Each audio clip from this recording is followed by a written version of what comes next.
y en el campo de la experimentación, sus creadores se mueven en la frontera entre géneros, como la pintura, la música, el teatro, el diseño y la misma poesía, dando lugar a diversas formas de poética, como ser la poesía fonética, la sonora, la visual, la de acción, o para realizar, como la definiría Vigo, o la inobjetual, como la definiría París. Bajo el término genérico de poesía visual podemos encontrar una gran variedad de manifestaciones artísticas de una enorme diversidad y heterogeneidad, conectadas a disciplinas que abarcan casi todo el abanico de las posibilidades de la expresión artística y que siguen siendo, en la actualidad, terreno de encuentro de creadores con voluntad de ampliación de las fronteras de la creación y de las manifestaciones artísticas. El término poesía visual funciona en sí como un espacio de confluencia, donde se reúnen muchos comportamientos marginales o periféricos de las disciplinas visuales, literarias y del diseño. La relación entre dibujo y escritura es tan antigua como profunda. Ya lo pensaba Paul Klee al decir que escribir y dibujar son en el fondo idénticos. Y esto es realmente así. El dibujo acompaña al hombre desde antes de haber concebido una forma de escritura, de suerte que se convirtió casi en su primer modo de escribir. En un sentido estricto, escribir es representar las palabras o las ideas con letras u otros signos trazados en papel u otra superficie. La escritura no es solo alfabética, no solo representa el habla, sino que va más allá de la fonética y de la palabra para convertirse en una forma de representación del pensamiento y de las imágenes. Las formas escritas del lenguaje evolucionaron progresivamente durante siglos, de pinturas a símbolos, hasta llegar a un complejo sistema en el que los signos abstractos representan sonidos articulados. El primer pictograma del que tenemos constancia data del año 3500 a.C. y es una tabliza de piedra caliza de la ciudad de Kish. Más adelante los sumerios desarrollarán cerca de 200 ideogramas, es decir, símbolos que representan ideas asociadas más o menos concretas, y se comenzará no solo a asociar representación e idea, sino a equiparar el mismo símbolo a un sonido igual. Ya en el 2800 a.C. nace la esencia de un alfabeto, la escritura cuneiforme. Esta tecnología clave y sofisticada para preservar la memoria colectiva podemos suponer implicaría un gran cambio en la historia de la humanidad. Pero esto no fue tan así. Si bien la escritura multiplica por millas las posibilidades de adquirir y conservar conocimientos, las culturas históricas de Occidente estuvieron estancadas durante largo tiempo desde la invención de la escritura hasta el nacimiento de la ciencia moderna. Clave de esto fue la posibilidad de intercambio y circulación que tuvieron estos saberes, es decir, la posibilidad de la comunicación en el traspaso e intercambio del conocimiento y las ideas. Y esto va a empezar a suceder recién con la aparición de la imprenta. De esta relación entre dibujo y escritura es que podemos pensar en artistas explorando esta situación en su producción y que provienen de distintas disciplinas. Desde los primeros caligramas de Simia de Rodas, a Apollinaire, a Mallarmé con su resignificación del vacío, Isidore Isou, Paul Klee, Mira Yendel, Sid Donley, y claro, para nombrar algunos argentinos, Mirta Ermisalle y León Ferrari. No se están pasando las imágenes. Bueno, no importa, seguimos adelante. Volviendo al tema, desde la antigüedad fue muy importante la difusión de las ideas y el intercambio. Así es que los romanos idearon la fabricación de sellos de arcilla con inscripciones alrededor del año 430 a.C. para difundir sus pensamientos con mayor eficacia. Los chinos, por ejemplo, tuvieron un modelo de imprenta con caracteres móviles fabricados en porcelana por el año 1040 aproximadamente. Sin embargo, en nuestra cultura occidental, el referente más directo de los adelantos que favorecieron la posibilidad de la comunicación, circulación y transferencia del conocimiento es bastante posterior y tiene que ver con el desarrollo de los sistemas de impresión y la imprenta. Los avances en el mundo de la impresión tuvieron y tienen como objetivo aumentar la velocidad en la producción de libros e impresos, así como la de abaratar costos, simplificar su fabricación y facilitar su circulación.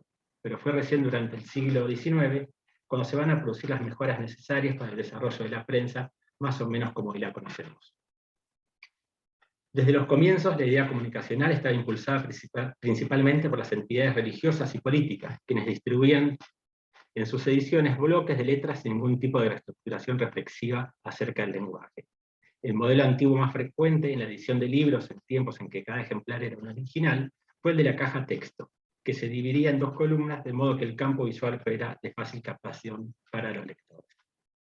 Posteriormente, el desarrollo de las artes gráficas fue incluyendo aportes estéticos en las producciones que se distribuían.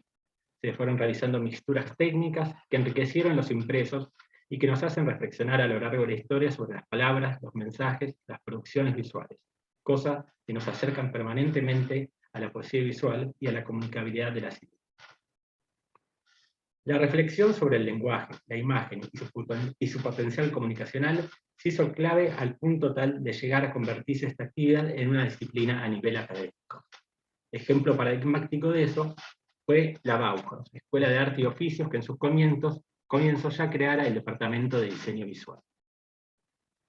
Los movimientos artísticos de la segunda década del siglo XX y la agitación política que los acompañaba generaron dramáticos cambios en el mundo del diseño. El Dada, el arte concreto, el cubismo, el futurismo y la misma Bauhaus crearon una nueva visión que influyó en todas las ramas de las artes visuales y del diseño. Todos estos movimientos aparecieron con un espíritu revisionista y transgresor en todas las actividades artísticas de la época. Es en este periodo también que proliferaron las publicaciones y manifiestos, mediante los cuales artistas y educadores mostraron e hicieron circular sus opiniones.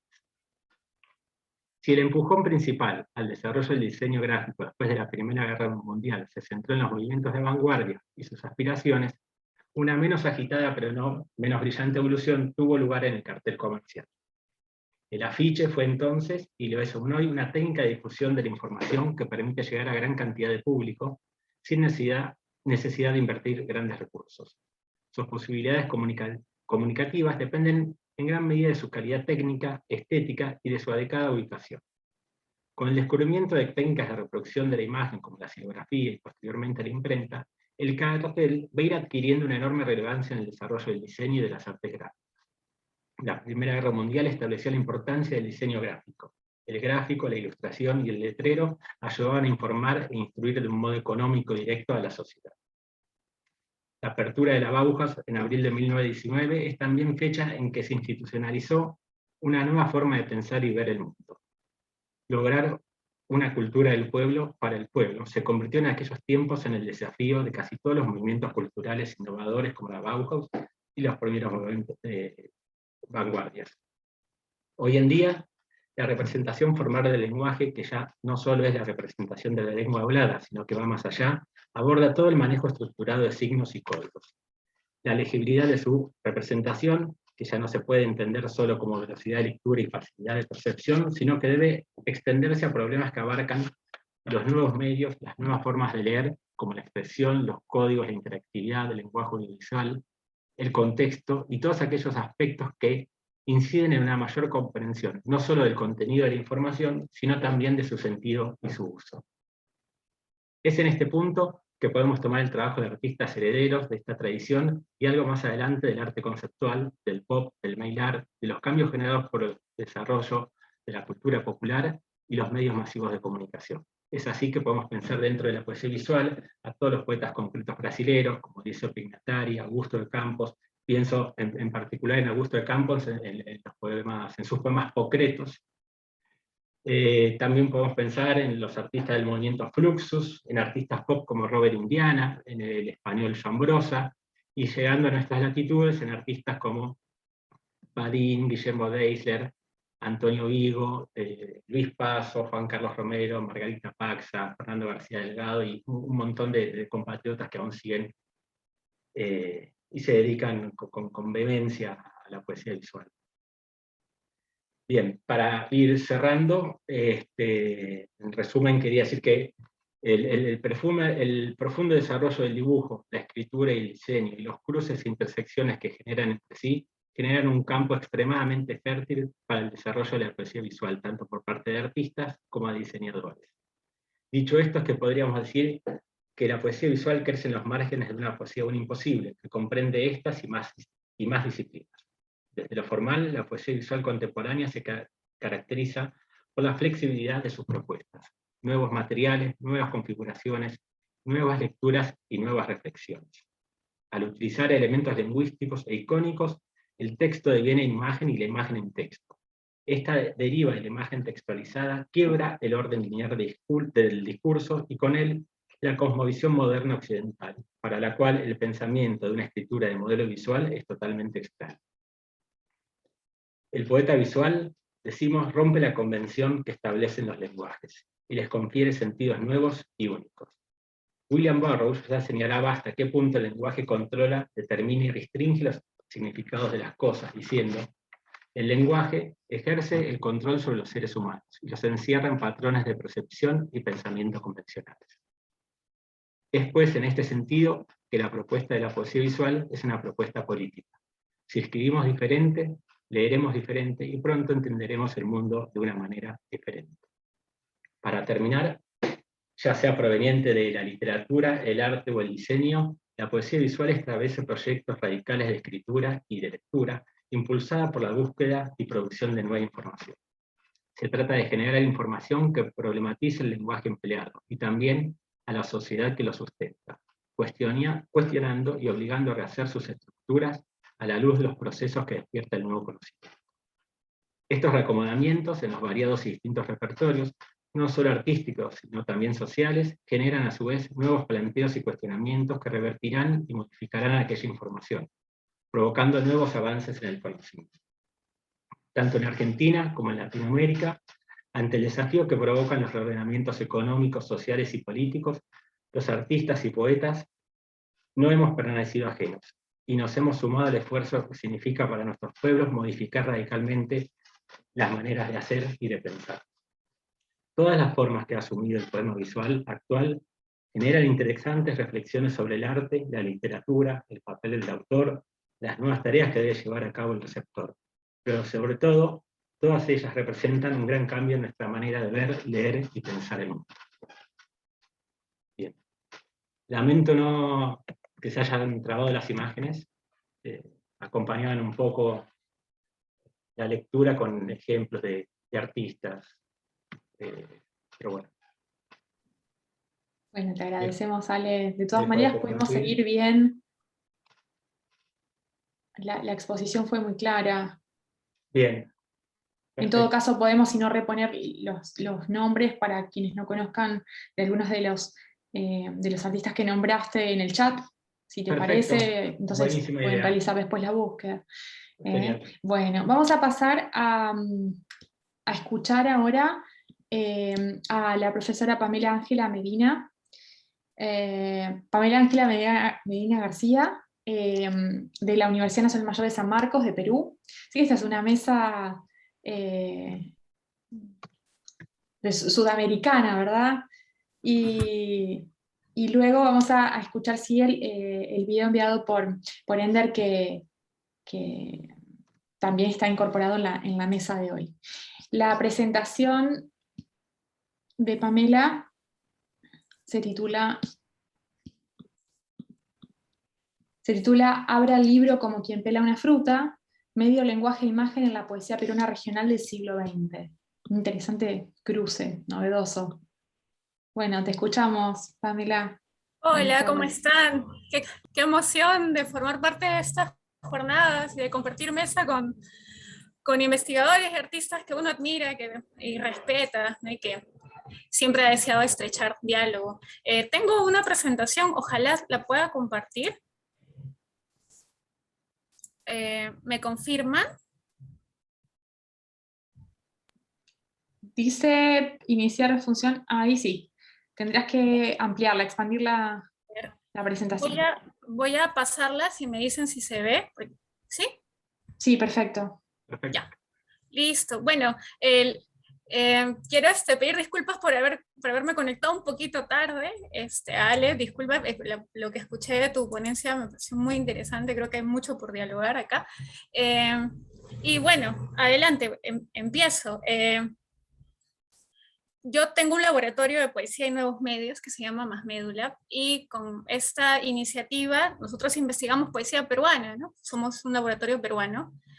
Uno de los integrantes se presentó hace un par de días en estas jornadas, un poco hablando desde su perspectiva hacia el mundo digital y a la poesía electrónica, ¿no? El interpoema. Y en mi caso yo voy a mostrar parte de la investigación que estoy desarrollando en relación a las experimentaciones poéticas visuales peruanas del siglo XX, que es todo un tema muy amplio por revisar, pero espero poder captar algo de eso. Bien, entonces ahí veo que está compartiendo la presentación. Empiezo. Bien, al revisar la tradición poética peruana del siglo XX, es oportuno detenerse en productos heterogéneos en el que coexisten registros y formas que se enfrentan entre sí como resultado de diversos procesos culturales, obras diseñadas para ser objetuales, piezas con versos desplazados, hibridaciones en lenguaje, construcciones de un lenguaje a través de expresiones visuales, etc. Abra el libro como quien pela una fruta es el intento por entender este panorama heterogéneo, precisamente escudándome en un verso instrucción que guía la lectura de 5 metros de poemas de Carlos Oquendo de Amat, texto objetual vanguardista que junto con Química del Espíritu de Alberto Hidalgo inauguran este periodo en el contexto peruano a través de una desmitificación de la idea del libro como medio y objeto, pero también de la toma de posición de la visualidad en la poesía. Para esto, yo he planteado 2 líneas transversales de las que quizá hay mucho más, en las experimentaciones poéticas peruanas, ¿no? La vinculada con las formas de codificación precolombina y la relacionada con el impacto de los medios modernos, ¿no? Son como que 2 líneas que creo que son importantes y que he podido identificar. Lo que ustedes observan es una recopilación de sistemas de codificación o lenguajes, como me gusta entenderlos, incas y pre-incas, habitados y empleados por los antiguos peruanos. A la izquierda, un huaco mochica con diseños de payares o escritura payariforme, como le entendería el arqueólogo Rafael Arcojoy.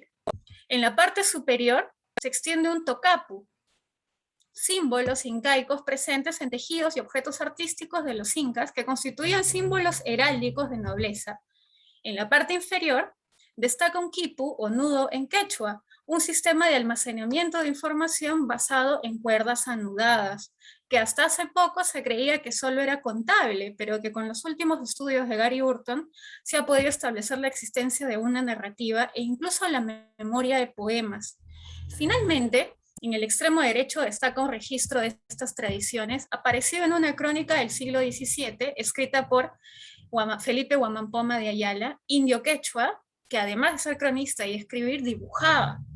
Rescato estos registros porque tras el exterminio que trajo consigo la conquista y la imposición de la escritura fonetizada, estas prácticas materiales y visuales han persistido en el imaginario de los poetas peruanos, estableciendo una relación compleja con la palabra. Y de hecho, si ustedes se dan cuenta, estas formas de codificación y de almacenamiento de información son objetuales, o sea, se pueden tocar.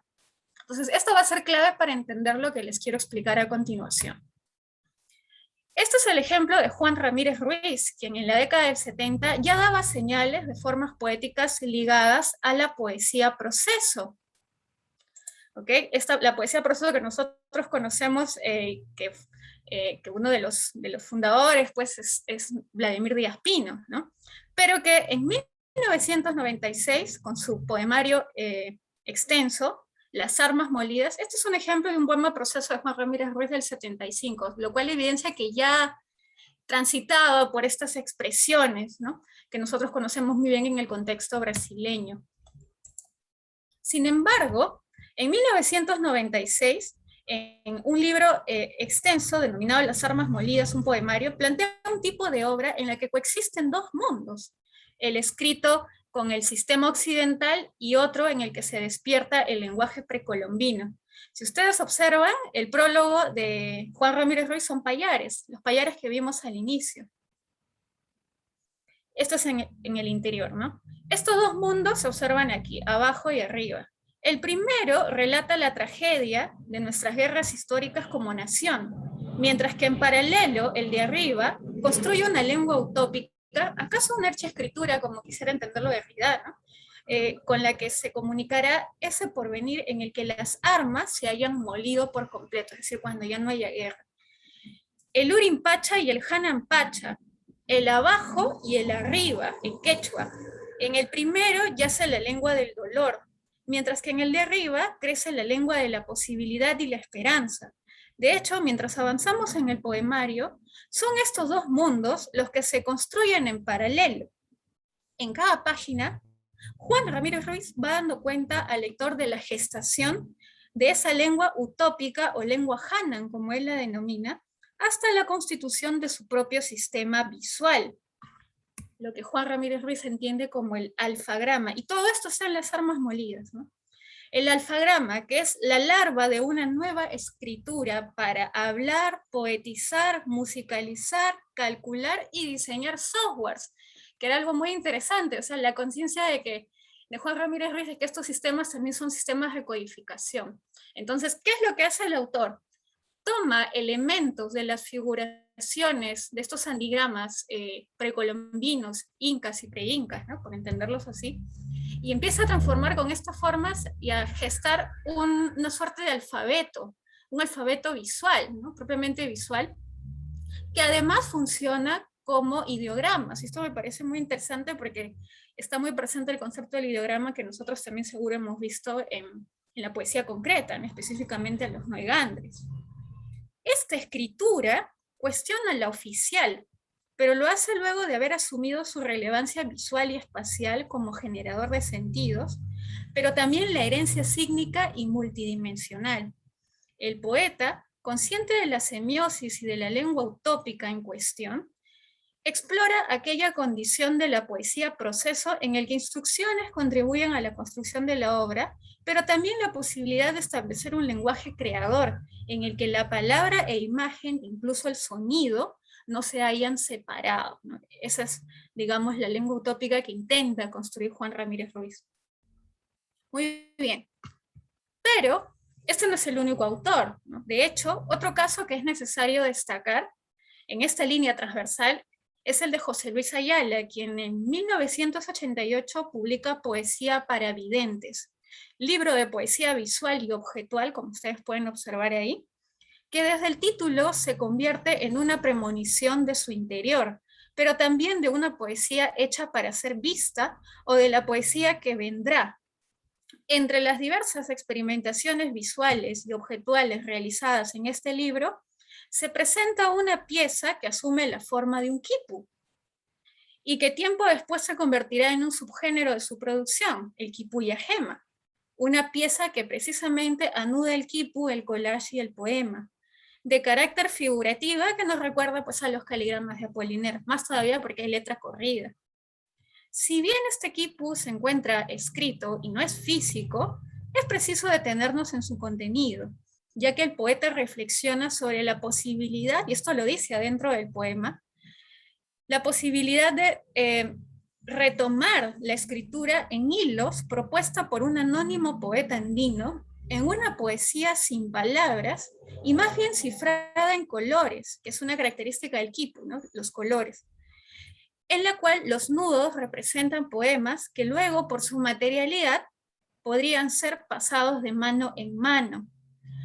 Tiempo después, este subgénero que Ayala explora en el 88 se convertiría en la forma poética que expresa al hombre andino a partir de una doble entrada. Me refiero a esto que viene más adelante, en el 2003, el quipuyagema, ¿verdad? Y en esta doble entrada, en la que el verso inicial, que es este de acá, ¿no? Como la cuerda madre, cuelgan otros hacia una pieza que puede reconstruirse de izquierda a derecha, pero también de derecha a izquierda, jugando ya no con la materialidad del quipu, ¿no? Que precisamente lo que buscaba era la manipulación, sino con la materialidad del signo y la palabra. Si bien la forma es precolombina, esta coexiste de manera tensa con el caligrama, utilizando la palabra para señalar su insuficiencia, pero también para describir una necesidad. Aquí hay una actitud un poco calibanesca de muchos de esos autores, ¿no? Es decir, utilizar la lengua del conquistador para responderle. En ambos casos, Juan Ramírez Ruiz y José Luis Ayala plantean una referencia precolombina en distintos niveles, como formas de recuperación de un sistema de información y comunicación tradicional, en que su construcción también es un llamado a una forma de expresión no hegemónica, que parte de lo visual hacia la voluntad de ser táctil, sonoro o sensible. Yo podría decir que si muchos de los poetas experimentales pueden ser hijos de Mallarmé, por ahí de Duchamp, de Tristan Tzara, de Apollinaire, también son hijos de los antiguos peruanos en este caso, ¿no? Que ya codificaban visualmente y que ya proponían textualidades de este tipo. En la otra orilla, que es digamos la segunda dimensión que yo quiero explorar, destacan las obras de autores influenciados por medios modernos que a partir de estos elaboran dispositivos poéticos objetuales. ¿Ya? Uno de estos es 5 metros de poemas, ¿no? Poemario de Carlos Oquendo de Amat, que en su estructura nos recuerda a la prosa del Transiberiano de Sendrars, pero que inicialmente no tenía esta intención. Es decir, me refiero a la intención de acordeón, como ustedes ven que está doblada, ¿no? Tras la inserción del Perú a la economía internacional a comienzos del siglo XX, muchos poetas iniciaron sendos homenajes a la máquina, aunque esta aún no estaba presente, ¿no? Modernos sin modernidad, les decía. Carlos Oquendo de Amat intentó realizar con este libro, del cual saqué el epígrafe, abra el libro como quien pela una fruta. Carlos Oquendo de Amat intentaba emular en este poemario un homenaje o realizar un homenaje al cine, es decir, la intención original de este libro que ustedes ven desplegado en forma de acordeón, deseaba tener la forma de un celuloide, que es lo que observan al extremo izquierdo. Sin embargo, por los límites del medio, que es esta imprenta enorme, la Minerva de los hermanos Mariátegui, ¿verdad? Responsable de la modernización de la poesía peruana, ¿no? Al ser impresa en la Minerva, pues hubo un límite, ¿no? Entonces, lo que inicialmente quería ser un celuloide se convirtió en una suerte de acordeón. Sin embargo, esta intención cinematográfica no se vio afectada en la obra. Bueno, no tan afectada.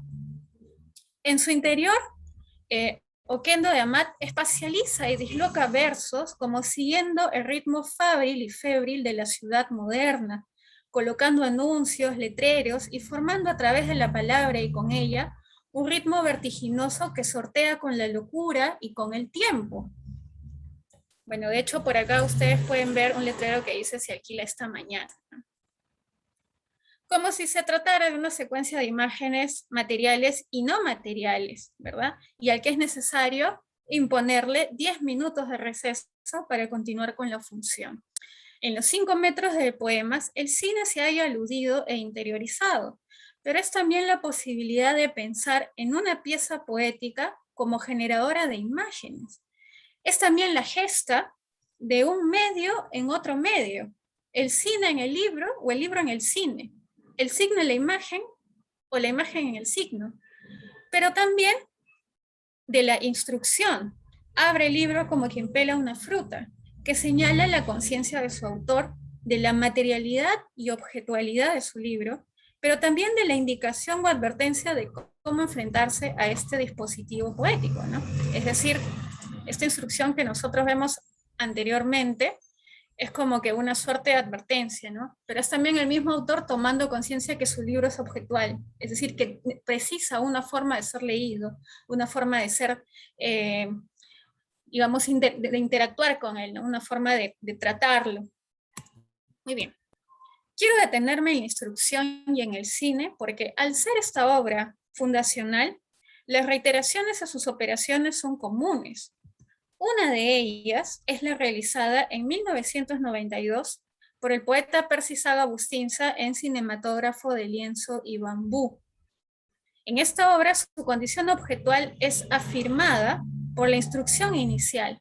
En este caso, como se observa abajo, abre este libro como si fuese un paraguas, que señala la lectura pero no la predetermina, es decir, ¿no? Otra vez el tema de interactuar con la objetualidad, ¿no es cierto? Adentro, las piezas que abordan diversas temáticas entre el amor, la soledad y la vida del hombre andino, parecen ser dispuestas a relacionarse según los pliegues del poemario. Un pliegue distinto emerge en un poema distinto y habita esa condición azarosa con la cual mover los poemas, como Mallarmé movió los versos. Son posibles a partir de esta condición material de la palabra, la conciencia del medio y los blancos en las que ésta se inscribe, ¿no? Y de hecho, Carlos Oquendo de Amat significó una gran influencia para muchos poetas peruanos y una, digamos, la gestación de una tendencia en el Perú de la poesía objetual, ¿no? De hecho, el 2005, cuando se cumplió su centenario, hubo un concurso de poesía objetual y visual, ¿no? Lo interesante es que el libro es objetual y visual, y muchos de los autores que posteriormente experimentan con la objetualidad indagan uno de estos dos. Bien, he tratado de ajustarme al tiempo. Quiero lanzar algunas conclusiones, pero que al mismo tiempo son preguntas, ¿no? La primera es que en la dimensión precolombina, los poemas se encuentran con una tensión particular, que es, digamos, el primer eje sobre el cual yo he querido hablar, ¿no? Entonces, este primer eje de las experimentaciones poéticas en el Perú tiene esta influencia precolombina, pero lo interesante es que los poemas se encuentran en una tensión particular, es decir, con la idea de la escritura, a la cual se enfrentan en una lengua utópica basada en sistemas tradicionales. Es decir, esta propuesta de los poetas que apelan a los recursos precolombinos plantean un tipo de poema que busca ser visto, tocado y escuchado, ¿no? Algo que en el 35 Marinetti, en Palabras en libertad para ser oídas, ¿no? Palabras oídas, táctiles, olfativas, térmicas, también estuvo buscando, ¿no? La diferencia es la siguiente, que esta condición de ser vista, tocada y escuchada tiene como referencia las formas de codificación que se planteaban en elementos objetuales, materiales. El quipu estaba hecho de algodón. Otra característica que me llama la atención es la posibilidad de pensar en experimentaciones que se ven en la necesidad de apelar a lo objetual, ¿no? Esto es muy reiterativo. Lo que yo les he mostrado es una gota de todo el océano de experimentaciones. Ahora, con esto no quiero interponer lo occidental con lo precolombino, lo material con lo no material. En realidad, lo que quiero pensar es en la posibilidad de cómo estas dos dimensiones se pueden entrecruzar. Y estos entrecruzamientos lo que hacen es generar más formas de experimentación en las cuales lo visual y lo objetual se pueden hallar aludidos, ¿no? Pero al mismo tiempo también cómo estas formas de experimentación también constituyen aspectos o condiciones de resistencia, ¿no? Condiciones de resistencia que serían interesantes estudiarlos. Y finalmente, como se habrán podido dar cuenta, para ingresar a una de estas dos dimensiones, que es, digamos, un reto que nos propone la poesía visual y la poesía experimental de transitar disciplinas, en el caso del eje peruano, creo que es relevante transitar además la lingüística, pero también la arqueología. Bien, por ahora es lo que tengo que comentar. Supongo que podríamos seguir hablando en la ronda de preguntas. Les agradezco. Muchísimas gracias, Pamela. Muy interesante y también, bueno, traer justamente algo de la realidad peruana. Yo había señalado el comentario, Oquendo Amat siempre es una referencia dentro de la poesía visual experimental, ¿no? Ahora vamos a ver un video enviado por Enda Rodríguez, de Venezuela. Se titula Presentación de Viso, aproximación a una imaginería lírica en Venezuela, poesía visual, objetual y collage 1 y 2. Así que, Cayo. Entonces, pícala.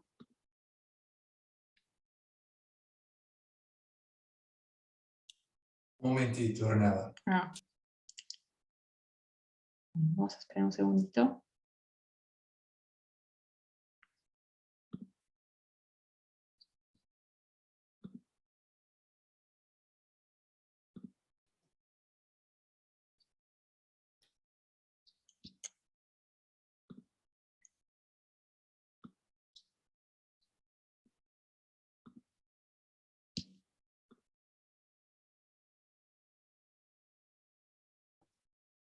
Está sem som, Caio. Não tem som.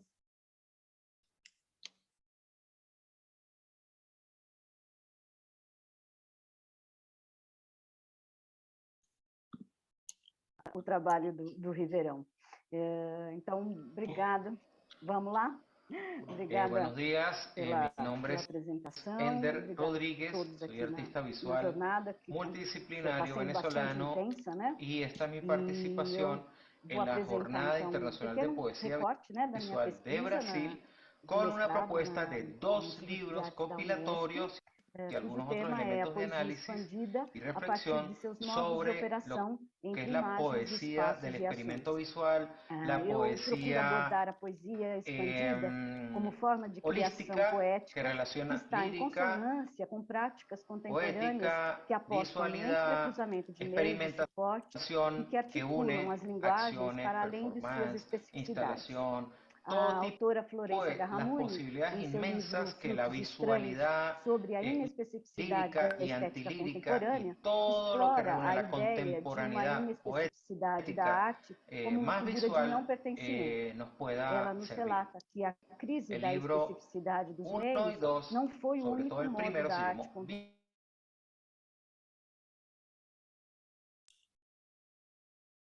A gente teve probleminha técnico de vazamento de som, a gente está regularizando. Discursivas com fronteiras esgarçadas e borradas. Assim, até mesmo... Acho que tem uma tradução do que ele fala. Estamos com um problema de cruzamento de som, Ornella. Está vazando o som da outra sala, nesta sala. Mistura de materiais, seja pelas formas de ocupação do espaço ou pela apropriação de tecnologias digitais. Considerando, então, a poesia no campo ampliado... Nós poderíamos fechar a sessão e reentrar, pode ser? No momento histórico... Será algum microfone que está aberto, de repente, que está ouvindo a outra sala e está passando aqui? Está em duas salas ao mesmo tempo? A partir das operações poéticas que se projetam, né, para além das páginas... Vendo que a Luana está com o microfone e se aberto. Seja em forma de instalações, performances, sonoridades, fotografias, vídeos, e o Gonçalo também. De outras linguagens. Então, encontraremos... Conseguem fechar, por favor? Um caráter intertextual, e as operações envolvidas em seu fazer serão essencialmente intersecções entre meios e linguagens, gestos, sentidos, proposições e ações. Eu gostaria de mostrar, então, alguns trabalhos, um pequeno recorte, né, do que eu tenho pesquisado, que foram realizados por mim, um trabalho meu e de duas artistas, cujas produções...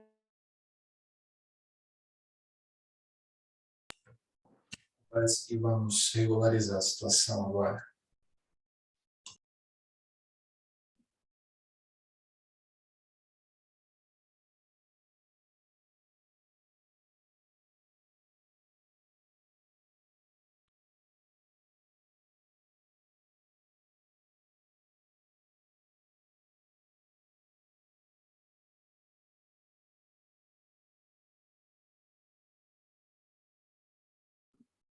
Mientras tanto, podríamos quizás hacer una de las preguntas que hicieron en el chat, hasta tanto Caio resuelva el video, si les parece.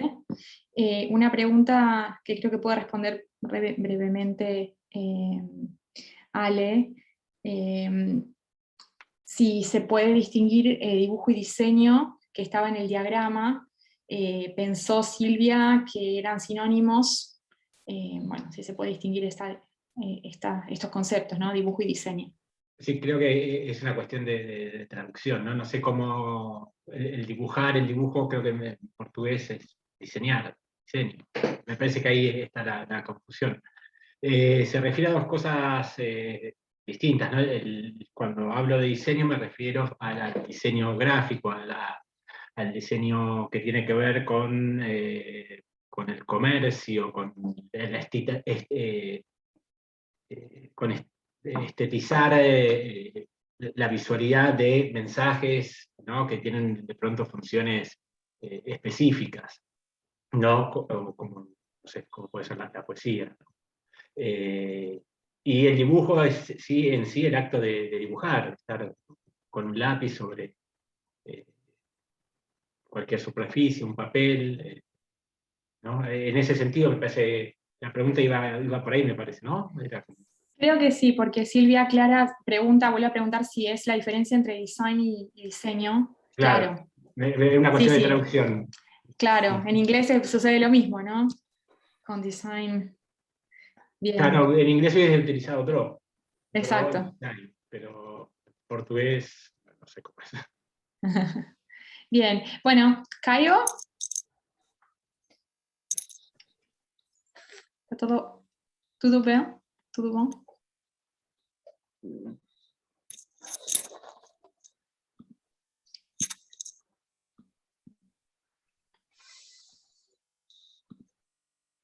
Estamos aún con cuestiones técnicas. Bien, Claudio, aprovechamos el momento. ¿Qué tal a todos? Muchas gracias por las presentaciones hasta aquí. Una pregunta para Pamela. Hizo referencia al quipu, vinculándolo, si la escuché bien, al poema objetal y las influencias que tuvo en la poesía peruana. Y habló de nuevos desarrollos o investigaciones acerca del quipu. Me gustaría, si puede ampliar, en tanto esas referencias que aludió a que el quipu no solamente tendría que ver ya con las cuentas, con la matemática, sino con la escritura, y puntualizó particularmente poemas. Si puede ampliar algo de eso. Gracias, Claudio. Sí, bueno, tradicionalmente nosotros, incluso en la imagen que mostré de Huamampoma del siglo XVII, se entendía el quipu como un sistema de contabilidad, ¿no?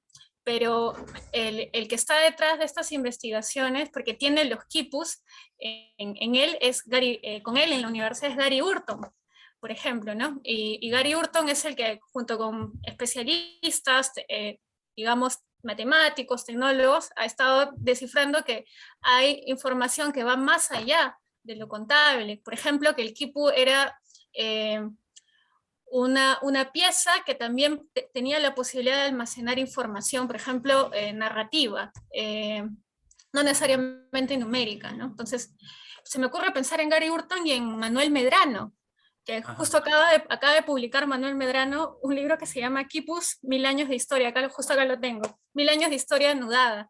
Y ahorita precisamente de lo que se está hablando es de la posibilidad incluso de que los quipus, además de números, también contenían poemas, ¿no?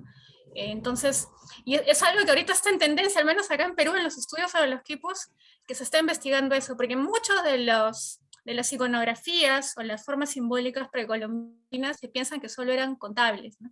Pero hay algo más allá de eso, ¿no? Y me parece interesante que los poetas hayan podido experimentar con esta otra información, que es que el quipu puede albergar un poema, ¿no? Muchas gracias. Bom, agora podemos voltar à apresentação de Ender. Obrigada, Caio.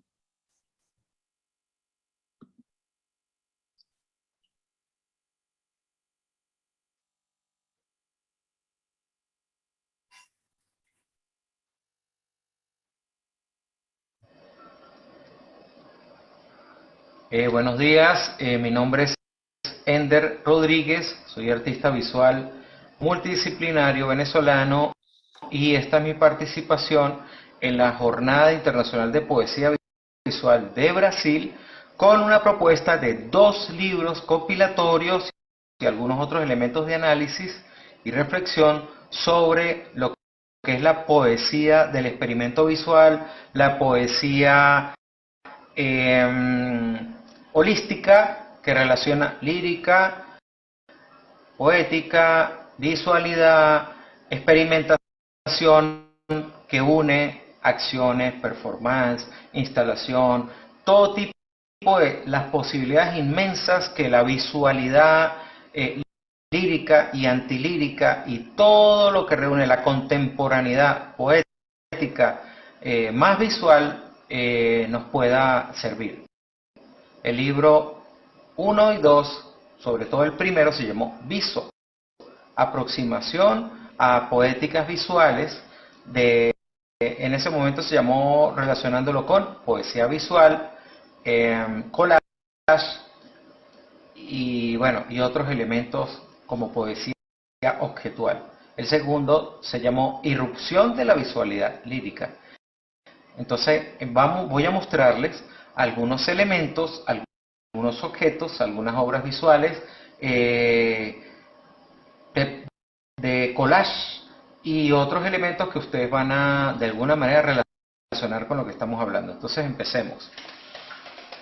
Si miramos acá, cuando yo empecé a trabajar en el tema de Viso, que no es un libro mío, yo soy el compilador de un trabajo colectivo, ¿verdad? Esto empezó en 2020, el año pasado. Entonces, fíjense, si nosotros notamos, vamos a ver acá que hay antecedentes. Dentro de los antecedentes tenemos por lo menos una herramienta vital, fue conocer al poeta Juan Pintó. Y Juan Pintó en el año de 1983 sacó un libro por la Universidad de los Andes de Venezuela que se llamó La Poesía Experimental, del concretismo hasta nuestros días.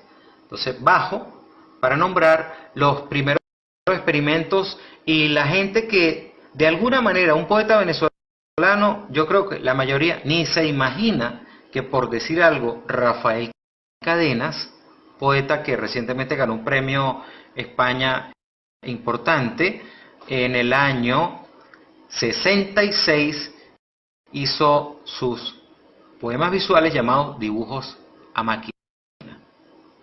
Bueno, entonces bajamos para empezar a ver. Aquí notamos también algo de Enrique de Jesús, que eran una especie de botellas con fotografías de poetas y habían escritos cercanos a esta especie de botellas con rostros. Pero bueno, no nos desordenemos, seguimos bajando. Eran embotellamientos poéticos, digámoslo así. Aquí tenemos a Dámaso Gas, también con sus experimentos, ¿verdad? En los años 80, bueno, en esas épocas, con Mail Art, poesía táctil, diseño experimental, collage, revistas objeto. Bueno, son como cercanos al objetualismo, ¿no?, venezolano. Pero ahora veamos a lo que estaba hablando hace rato. 1966, Rafael Cadenas. Fíjense esto. Me apoyo en la pared.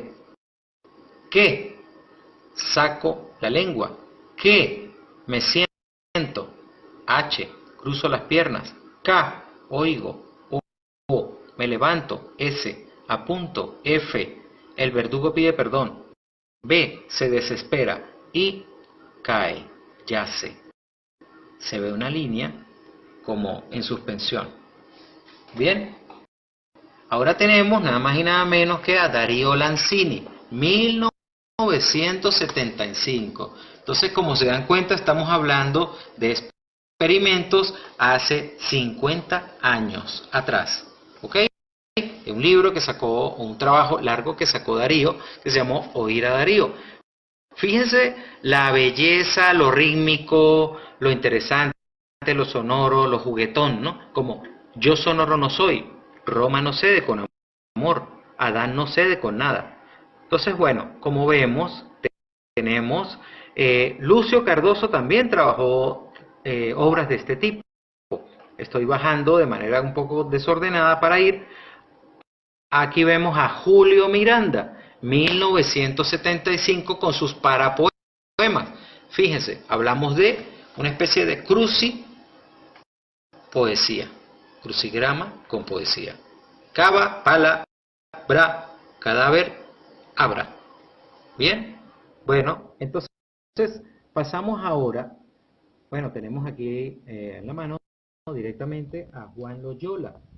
Estamos hablando también de los 60, hicieron sus experimentos de, digamos que instalaciones objetual con calles, o sea, con carros abandonados, y esto fue todo un escándalo. Fueron cantidades de veces que nuestro gran performancista venezolano, Juan Loyola, fue preso trabajando con chatarra. ¿Okay? Tenemos aquí también, nada más y nada menos que a Ramón Ordaz con sus grafopoemas, manejos irónicos. ¿Okay? Interesantísimo, ¿verdad? Seguimos bajando para que arranquemos entonces con los ejemplos. Bueno, como ven acá, tenemos algo más actual, que es Francisco Bacín, con elementos también juguetones, entre el collage digital, el rostro de Bolívar, esa especie de alienación marginal o rural de las barriadas que están entre una cosa y la otra, ¿verdad? Entonces, bueno, seguimos bajando para arrancar. Voy a pasar de largo para que arranquemos entonces con lo que fue esta especie de preparación de viso. Por supuesto, viso se lo dedicamos a Keila Hotchkiss, nuestra gran poeta venezolana. El libro está basado en ella, la portada fue, o sea, homenaje a Keila, ¿verdad? Una de las pioneras en esta hermosura de lo que es la poesía visual y objetual y del experimento. Bien, entonces, bueno, también tenemos por acá, estoy haciendo como un homenaje a los antecedentes, tenemos a una poeta tachirense como Ana Rosa Angarita. Nació en 1975 y ella trabajó collage, pero además otra cosa súper interesante, ella utilizaba elementos tomados de Cachamay, del río, que iba sacando para descontaminar el río. ¿Ok? Entonces, bueno, tenemos diferentes elementos. Aquí están los creadores del primer libro. Voy a nombrarlos por encima, así rapidito, porque también voy a mostrarles su obra, como Adrián Arias Pomonti, Carlos Luis Sánchez Becerra, Carlos Justi. Me detengo en Carlos Justi, porque Carlos ha sido uno de los pioneros y de los poetas objetuales y de relato y de creación de libros, objeto muy importante en Venezuela, poco conocido, digamos, sí es conocido entre sus amigos y la gente que está específicamente en ese tema, pero no lo suficientemente difundido. Tenemos a Carlen Ludene, Dira Martínez, mi persona, Euro Montero, Franklin Fernández, ahorita les voy a mostrar algo que se acerca a él, José Antonio Sánchez, José Díaz, Leonardo Alezones, María Octavia Russo, Mariela Cordero, Marjorie Cabrita, Miguel Antonio Guevara, Obitual Pérez, Pamela Ranz Sánchez, Roger Herrera, Saúl Rivas, Sofía La Roja, Vanessa González, Víctor Alexandre Iglesias y Ximena Benítez. Muchos de ellos están fuera del país.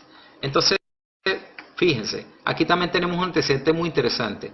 Este joven, con este collage bellísimo, se llama Carlos Iván Padilla, y la editorial Proteo le sacó un libro llamado Ex Nihilo en 2019. Totalmente hecho en collage, pero una especie de novela gráfica. Miren qué hermosura. Bien, entonces hay mucho que tenemos por delante que a veces no nos damos cuenta. Bien, entonces arrancamos con las obras. Voy a mostrar por encima algo de los trabajos. Aquí tenemos a Adrián Arias Pomonti. Tenemos a diferentes autores, ¿ok? Al mismo Adrián, tenemos a otros autores como, este es Ave, que es Ani Vázquez. Fíjense la belleza. Incompatibles, van y vienen. Tenemos 9 minutos. Voy a pasar ahora, para adelantar, a mostrar algunos ejemplos de poesía y juegos de poesía. Pero antes de ello, vamos a ver también otro de nuestros pioneros fundamentales, que es el principal, el poeta chileno Raúl Zurita.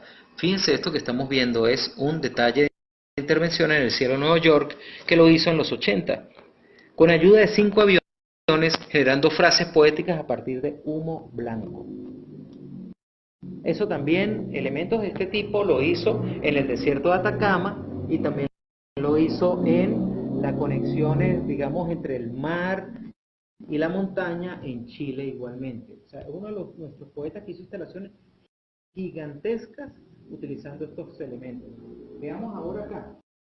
Pasemos a ver también otro de los pioneros en San Cristóbal, estado Táchira, Venezuela, como fue Diego Sarmiento. Diego Sarmiento trabajó pintura con elementos también poéticos. Entonces, ese tránsito entre el pintor y el escritor. También hay algo que debemos comentar. Hay un problema que tiene que ver con que a veces la poesía escrita, casi que hay una especie de amor y desamor entre la poesía visual y del experimento con la poesía escrita. Ambas son imagen. Pero la poesía escrita, tú buscas en Google y vas a encontrar antologías, pero eso no pasa con la poesía visual. hay muy poca poesía visual. Sin embargo, en España, en otros países se hacen eventos y se promueve, pero tiende a caer en la marginación. Ahí la tendencia a que se nos margine la poesía viso-experimental, que es muy amplio ese manejo de poesía visual porque va desde los crucigramas, desde la crucipoesía, la meme poesía, la gif poesía, la videopoesía, el performance, la contrapoesía, o sea, eso es inmenso. Desde el Dada para acá hay una cantidad de elementos que se podrían relacionar con eso. Por acá tenemos también una especie de poema objeto relacionado, tomando en cuenta un trabajo de Franklin Fernández, poesía objeto.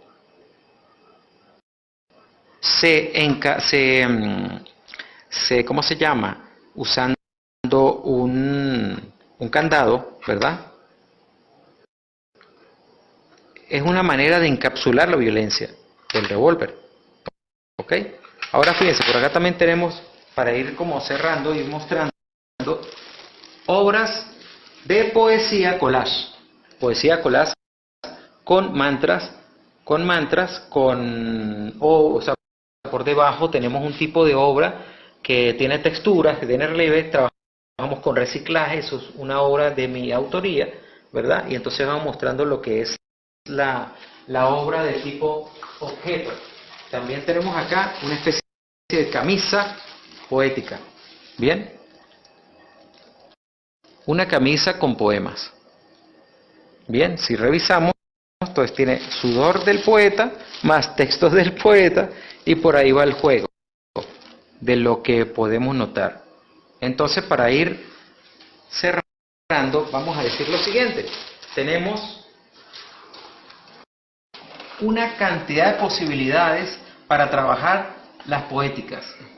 El segundo libro se llamó Irrupción de la visualidad lírica y lo puede conseguir por internet. Le voy a mostrar por acá rápidamente elementos de ese libro, que lo tenemos acá, ¿verdad? Que fue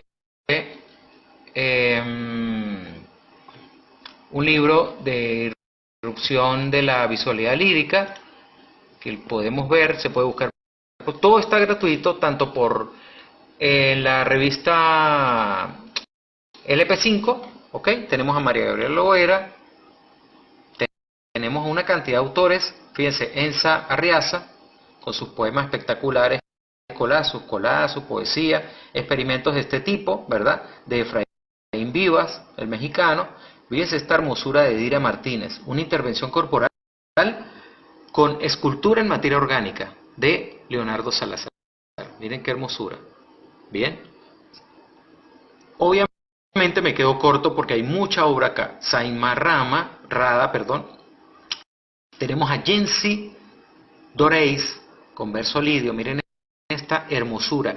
Jensi cose en el poema visual. Hace costura, incluye poesía, textura. Fíjense qué hermosura tenemos acá. Entonces hay una inmensidad. Aquí tenemos a Elsa Sanguino, venezolana, que trabaja la catarsis de la poesía, pero también de sus procesos personales, traumáticos, utilizando muñecas, frases que tienen que ver con si lloras, te golpeo, dispuesta a la virtud, o sea, frases que de niña ella pues obviamente ha sufrido.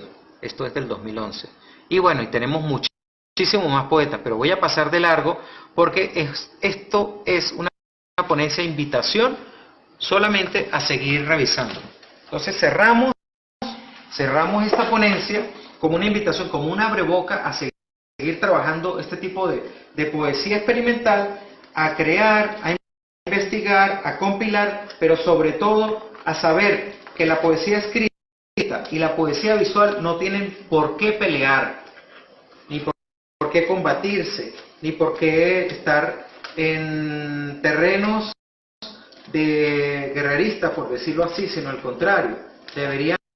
Deberíamos llegar a una especie de conciliación en la cual todas las poéticas puedan ser una especie de llegar a una especie de conciliación y de reconocimiento, ¿verdad?, de la obra.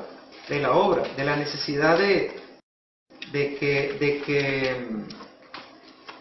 que lo poético subsista y que no hayan pleitos, pero sí es necesario más recursos y más aportes a la poesía del experimento, a la visualidad, a la literatura, a la imagen, a lo que nos hace y nos obliga a indagar y a seguir creando sin competencia en lo poético.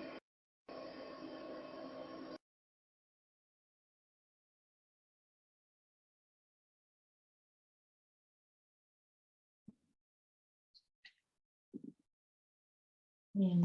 Bueno, muchas gracias, Ender. Disculpas que nos hemos pasado un poquito de tiempo, pero bueno, se debió también a cuestiones ¿no? del uso de estas tecnologías para la proyección de video que a veces suceden. Si quieren hacer alguna pregunta la pueden formular. Yo lo que sí quisiera, como para cerrar, me parece las 3 participaciones, me quedo con 2 ideas. Por un lado es la de la invitación que señalaba recién Ender, ¿no? Invitación a seguir profundizando, a seguir pensando, pero también retomando la metáfora de territorio que planteó Ale al comienzo, ¿no? Que es justamente esa exploración de distintos territorios que habilitan, y también de, bueno, explorar nuevos poetas que están trabajando actualmente en los distintos lugares y desde lugares también marginales, ¿no? Pero marginales por esto que estuvimos conversando durante toda esta semana, que tiene que ver también con, bueno, el lugar que las instituciones culturales, en las universidades también se difunde la poesía visual experimental. A ver si hay alguna pregunta, Leo. ¿Alguien quisiera hacer una pregunta? Las podemos formular aquí. De lo contrario, hacemos el cierre. Bueno, muchísimas gracias a todas, a todos ustedes y a los 3 expositores por sus presentaciones. Muchas que gracias. tengan una muy buena A tarde. todos por escucharnos. Gracias. Y Pamela, también, Pamela, un gusto. Esperemos a partir de esto empiece a haber más contactos y más interrelación entre las investigaciones y las producciones de cada uno. Por supuesto, aquí en Argentina digamos, la poesía visual peruana, la poesía experimental peruana, más allá de Oquendo Amat, que señalaba yo que digamos, es una referencia, creo que se conoce poco. Así que es interesante también poder, ¿no? En cada país dar cuenta, difundir. Alberto Hidalgo vivió mucho tiempo en Argentina, por ejemplo. Alberto Hidalgo, por supuesto, pero digo de las otras presentaciones que hiciste. Claro. Y bueno, y los vínculos también con las técnicas cinematográficas, ¿no? Como eso es un límite, pero a la vez una posibilidad. Sí, siempre completamente un de acuerdo. límite, una regla es una posibilidad. Sí. Yo lo creo. Así que bueno. Muy bien. Felicitaciones a los expositores. Bien, mucho gusto. Un saludo, que tengan buenas tardes. Hasta luego. Un abrazo para todos, gracias. Ha sido un gusto. Saludos.